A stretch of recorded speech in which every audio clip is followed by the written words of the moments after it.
Kawan-kawan yang dikasihi oleh Allah sekalian, Nabi Ayub alaihissalam merupakan seorang lelaki yang pandai, bersih, bersopan santun serta bijaksana. Ayah Nabi Ayub alaihissalam adalah seorang yang kaya raya. Tiada sesiapa pun yang mampu menandingi kekayaannya. Beliau memiliki penternakan unta, lembu, domba, kuda, keldai dan himar.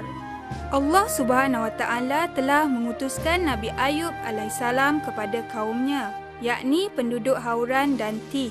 Nabi Ayub alaihissalam telah menyampaikan syariat Allah Subhanahu Wa Taala serta membangunkan beberapa rumah ibadat buat mereka.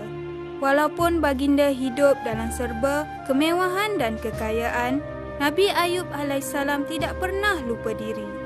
Baginda selalu bersyukur kepada Allah. Tanda kesyukurannya terhadap kurniaan Allah ialah dengan kuat beribadat.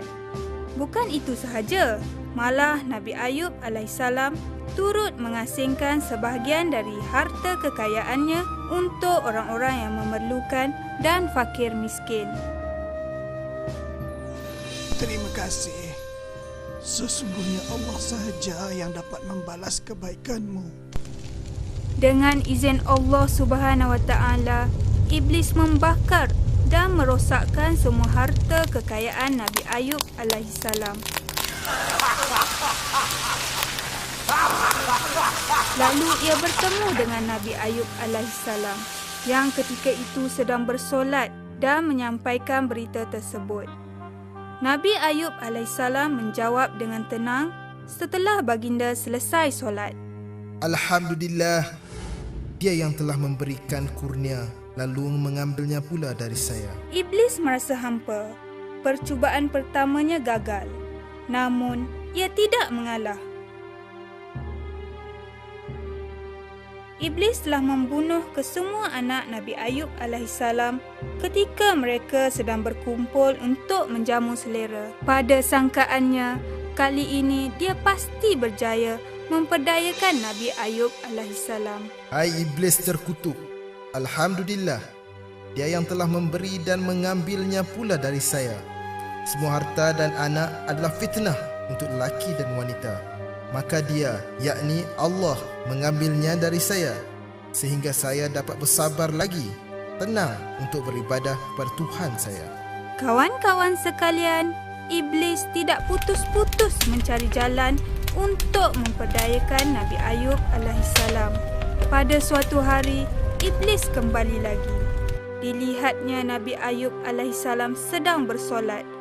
Ketika baginda sedang sujud, iblis telah meniup di hidung dan mulutnya sampai badan Nabi Ayub alaihissalam menjadi kembang dan berat. Akibatnya, baginda menghidapi penyakit kudis pada seluruh badannya.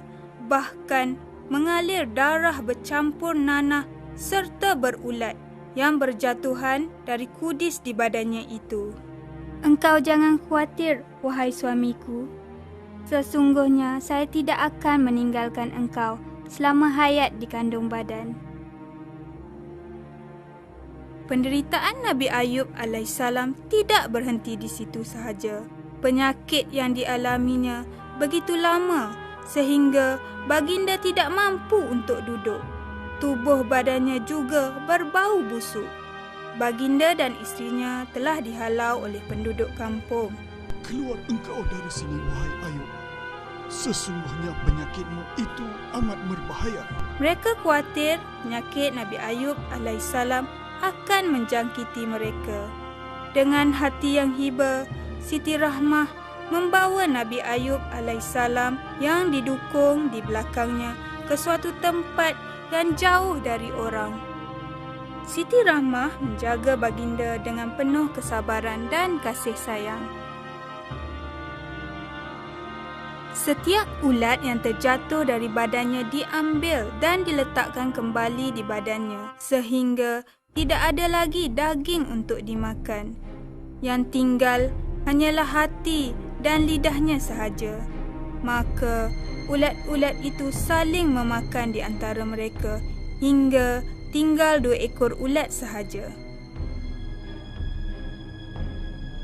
Kawan-kawan sekalian, Akhirnya, Nabi Ayub alaihissalam berdoa kepada Allah Subhanahu Wa Taala supaya ulat-ulat itu tidak memakan lidah dan hatinya kerana risau akan terputus zikirnya kepada Allah Subhanahu Wa Taala sekiranya keduanya itu juga dimakan oleh ulat-ulat tersebut. Allah Maha Penyayang dan Maha Mengasihani. Hentaklah kakimu, yakni ke tanah.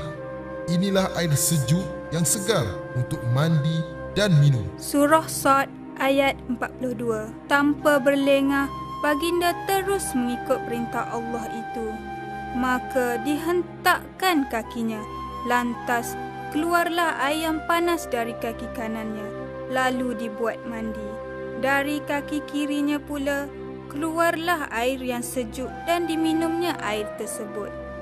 Kawan-kawan sekalian, Allah Ar-Rahman, Allah Maha Penyayang. Allah telah mengembalikan kesihatan kepada Nabi Ayub alaihissalam.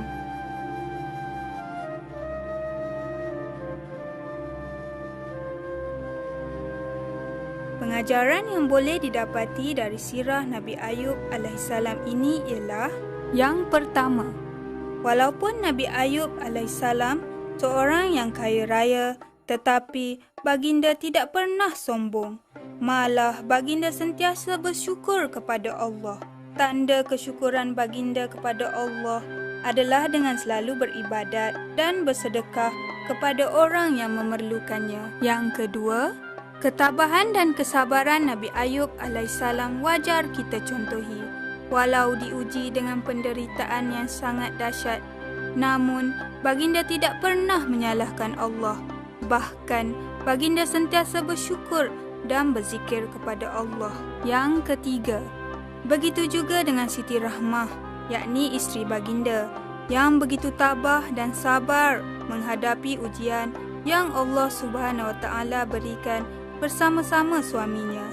Inilah contoh seorang isteri solehah yang sentiasa berada di sisi suaminya. Yang keempat, berkat kesabaran dan ketabahan Nabi Ayub alaihissalam dan isterinya Siti Rahmah, Allah telah menganugerahkan kembali kekayaan dan anak yang ramai kepada mereka. Allah Maha Adil.